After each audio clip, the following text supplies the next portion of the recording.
how we can become an artist of life and also practice the sacred art of dying. For those people who understand this process of dying, they understand it's a great art. It's not just only art, it's a beautiful adventure. There is an activity that continues even after death. Even after death. The soul has so much adventure. It is like unknown terrain. You're reaching to something unknown after vacating this body. So beautiful. So friends, this mystic master is on his deathbed. His whole life he lived breaking all the traditions. He's an unconventional master, just like Patriji. Very unconventional in his nature. So in his deathbed, all the disciples came near him and asked him, now in another few moments, you will vacate the body. But we want to know from you how you want to really be dying.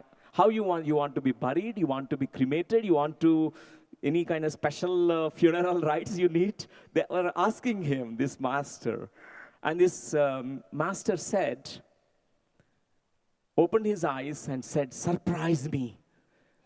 And closed his eyes and left the body. He's such an unconventional master because his whole life is full of surprises. He was surprising people. He's so innocent, laughing. Even the death moment is full of laughter, full of surprise, a mystery. So friends, death is such a beautiful mystery. Like birth, like life. There are many things that we do not know, that these physical eyes can't see. But we can see all that from here, from our inner eye, the third eye. So friends, let us all now understand that when we go through the death experience, it's very different for each one. We're all at different levels of our evolution. Our levels of our soul's growth or evolution is at different stages. Earth is a school. In this school, there are several classes. Somebody may be in the primary school, somebody in the middle school, somebody in the high school, somebody is about to be graduated, somebody is actually completed, doing the post-graduation, somebody is a research scholar, PhD, somebody really completed everything and he's a professor there in the school. He's teaching there. So we're all at different stages of our evolution. According to that, our death, quality of our death, how we die also, it depends on that. The death experiences, the life after death states is determined by our level of our soul evolution. For example, a primary school student, if you ask about something about, mathematics, he says, I am interested in mathematics, but what is mathematics for the primary school student is, mathematics is 1 is to 2 is 2, 2 into 2 is 4, 4 into 4 is 16. Multiplication table, he will say, that's the understanding about mathematics. But an advanced high school student, for mathematics, calculus, algebra, geometry, even much beyond.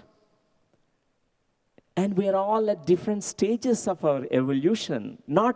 We look the same, but our maturity in our enlightenment is different. Based on that, we have different experiences when we are dying. But this knowledge can help all people. It's my dream to see hospice work in India also. It must be introduced to every hospital. There must be a room, a chamber, a healing chamber where people, they die graciously. They die without fear, without much suffering. Because that's the duty of a lama. A Tibetan lama is going to guide people to transit into the other planes very smoothly, gently. I have met one lady who has come to me long back with breast cancer. And already the tumor has spread, the cancer has spread through different organs. There's a metastasis that happened. And she is suffering so much. There's pain in the body, so much suffering, and so much fear, and so much even fear of losing her loved ones, because once she passes away, she's going to miss her whole family. She's really carrying sadness. When I assisted her, I given her a counseling session. In that session, I guided her what created the cancer in her body. She learned that particular lesson that she needed to learn. Now she said, in that state of consciousness in meditation, now I am ready to move on.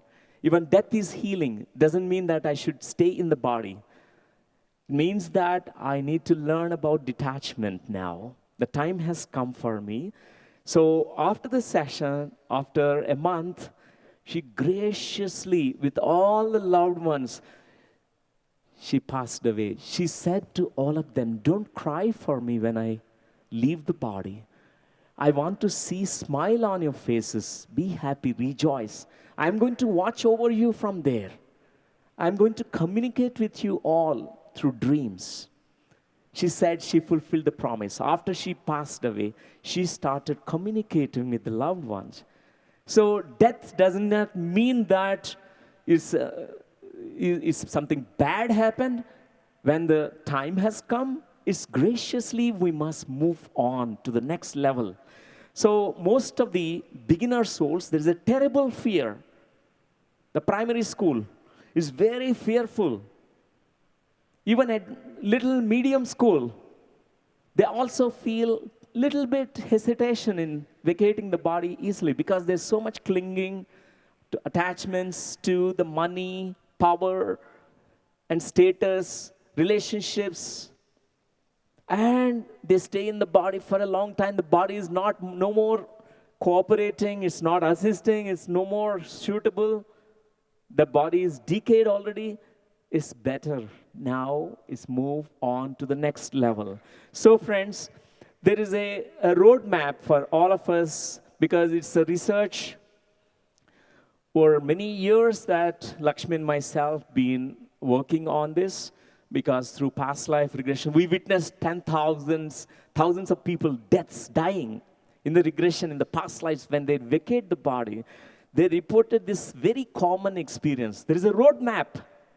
So when we leave this body, this image of the body is not clear here, and we leave the body, immediately there is meeting the guide at the gateway. We all have guides. Whether we are beginner soul, mediumly evolved soul, or advanced souls, we all have guides. When our time is coming nearer, they're almost there. But beginner souls, out of fear and grief, sadness, they block their ability to see, connect, communicate. They're scared, so they don't see the guide's presence anymore. But slowly, after some time, they see. So after leaving the body, we meet the guides at the gateway. There's a gateway to the higher planes, the other worlds. We all go through this similar thing. Please register this knowledge. This is the research conducted from all over the globe by Tibetans, by Egyptians, by Indians, to whether whoever it is. The research, spiritual science says the truth is truth. It's the very common findings. All of them they found. So the next thing is, after meeting the guides will take us to orientation room. There is a orientation room where you're going to review. You're going to have an overview, a bird's view of this life. Pros and cons, good and bads, good karma, bad karma. Whether you have completed this life or it is incomplete. Sometimes we cry a lot in this orientation room because, oh, I have missed this lesson. This particular theme that I selected, I did not fulfill it. I still carried on the same pattern from many lives. The same thing I repeated again. What a waste. What a waste. We cry. But guides always, they support us. We generally have this image of, guides, judging guides. Like we all have this concept of Yamadharmaraj and Chitragupta. In India, this story about Yamadharmaraja, who is the Lord of Death. He comes on his bull. And Chitragupta is accountant who carries all your records, your good and bad deeds. And you're going to be punished. We have this concept, but it's a myth. Nobody reported that you're punished there when you're dying. Even if you're a Hitler, even if you are really a worse criminal, you're not punished for anything. You're already forgiven. You are received so compassionately. They hug you. They embrace you. Out of guilt, sometimes we don't really feel good about it. We feel, I need to be punished. We carry guilt for this life, killing so many animals, so many humans, worst behaviors. Sometimes words are swords. Even words, we kill people. It need not be really a sword which can kill people. With words, we kill people. Word and sword, it's lexigram. So we all actually review our life in this orientation room. So one person died. Immediately at the gateway, the guides, actually we have two guides. One is junior guide and another is senior guide. Beginner souls can't see the presence of the senior guide. The junior guide, they feel happy to interact and they assist. And the junior guide is giving in the orientation room after review said, now you have an option. There are many possibilities here. You are in the astral plane now we are going to. And in that astral plane, there's several experiences that you can have.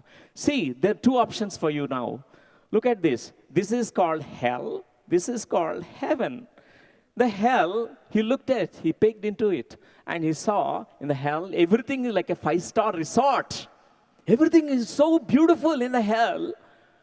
And in the dinner table, everyone is drinking soup, but with so much difficulty because all the spoons are so big spoons. They're not able to drink soup. They're all trying hard. It's all spilling over. They could not. They're really suffering so much. In spite of having everything in the hell, they're all suffering.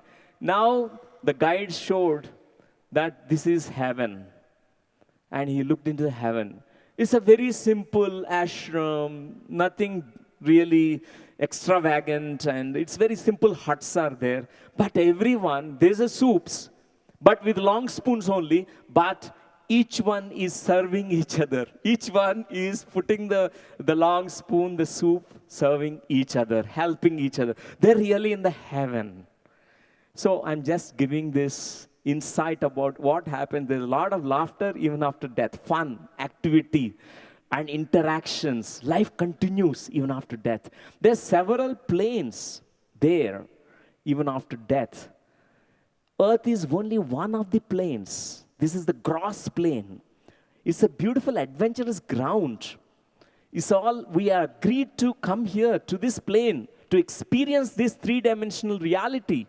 We have chosen this because it's most challenging one. There, it's all subtler realms. All those astral planes are so beautiful. We have tremendous fun time there. When I met my grandmother in the meditation, it happened right in the king's chamber. Because I was carrying the grief for her, and she came to me in my meditation. She said, "Why are you crying?" I said, "I miss you. See, I'm very happy, and you really don't need to miss me. I'll take you where I'm residing." She took me by hand. She took me to the place where she's living, in one of the astral planes, highest astral planes. She's there. There she joined the dance school. And every day, she really, her dream in her life was to wear not saris, but she wanted to wear Western outfit. So she was wearing Western clothes with bobbed hair, blonde, and my grandmother looking so youthful. And she said, these are my dancers she showed me. I'm so happy. Why are you crying there? Don't cry. And after that, my grief completely vanished. And my grandmother visits me. I visit her in the dream time, in my meditation time. So, friends, it's simple. We leave the body, but we really don't die. And after orientation room, what happens is we go to meet our soul group, our soul family. There is a family to all of us.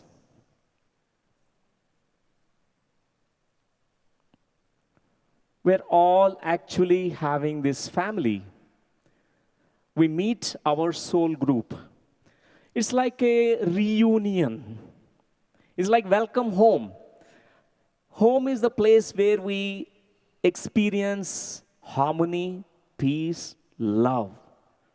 When you reach home, you don't have inhibitions, right? In the outside world, you have to speak in a certain manner, you have to dress in a certain manner. When you go home, you take off all these clothes. You wear your pajamas and your night dress. You have it very relaxing. You'll be at home. When you reach that home, like your soul group members, you're welcomed, you're hugged by all your loved ones. One lady, in her whole life, she was feeling all the time lonely. During the past life session, instead of going into the past life memories, she visited LBL states, life between lives, where she met the soul group, soul family. And she felt, I feel home now. Oh, I was crying, I feeling lonely because I miss my soul family. This is my family I miss. Now I don't miss anymore. She has come back with such life force. So friends, after this soul group, now we go to the next stage where we also meet other guides. It's called Council of Elders. Because before we incarnate, before we take the next birth, we meet this Council of Elders. They're the great ones. Highly evolved beings. They're the supracausal masters. Means higher dimensional planes, they're the masters. So you meet there, you go to the very center of them, and you interact with them, you listen to them. They finally prepare you. They also guide you. They give you several tips and tools and all that. So it is really very enlightening to be there with our Council of Elders. They also will not be like judges there. They will not judge you, but instead they guide you. They always respect your own individual nature of the soul, your evolutionary process. They don't interfere. For example, today we witnessed with the death process here through role playing. And when we interfere here, we always suffer. Here, if a daughter grieves all the time, after even many years, what happens to the soul of the mother? The mother will be feeling so sad. Even that soul want to communicate. Don't cry. I'm very alive here. I'm happy here. And want to communicate, want to pass on the message, but we don't hear them because our grief is too much. But the law of non-interference, when we don't interfere in the destinies of others, there is a larger reason, a purpose why somebody leaves the body in a particular age. Even the deaths happen even right in the womb. Right after birth, after several years, as a young child, we may vacate the body. There is a reason for everything in this universe. So when we don't interfere in the cosmic laws, when we accept everything as it is, it's better. So friends, in the Council of Elders, we are given this such beautiful knowledge, and we are prepared for the next journey. Then we are ready for choosing for the next life. Now selection process, everything, all that, color. We choose the color of the body. Whether we want to be born with what complexion, what the color of the hair, because you choose all the possibilities. In this Indian family, it will be nice, it's a middle class, and it's very good for me, for my ideal growth, for my lessons to be learned. I want to experience in this life this kind of experiences, because there are many lessons, the karmic lessons are there. It's for my karma that I need to learn these lessons so that karma can be neutralized. That's what we do. We select this life. And after that, we are born. We are going to take this rebirth. So, friends, this is the process. This is the roadmap for the soul after death. So, yeah, karma is nothing but not punishment. Karma is learning the lesson. So, karma, according to the karmic framework, we select where our soul can progress and evolve. We are given another opportunity to learn. And that's why it is not, guilt never supports life. And it is always, I'll come back to you, always love supports you.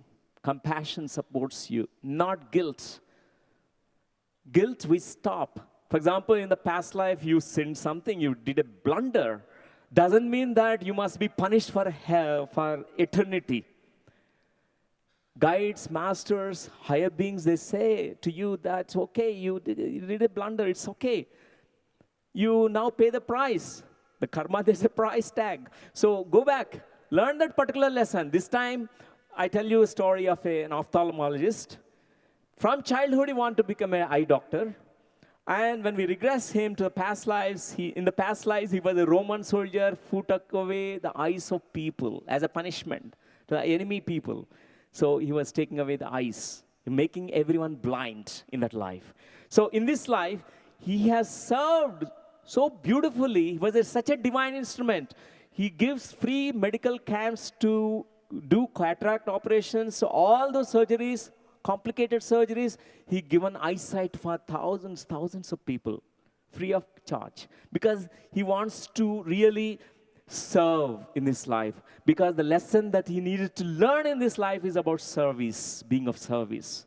So friends, this is the roadmap for the soul.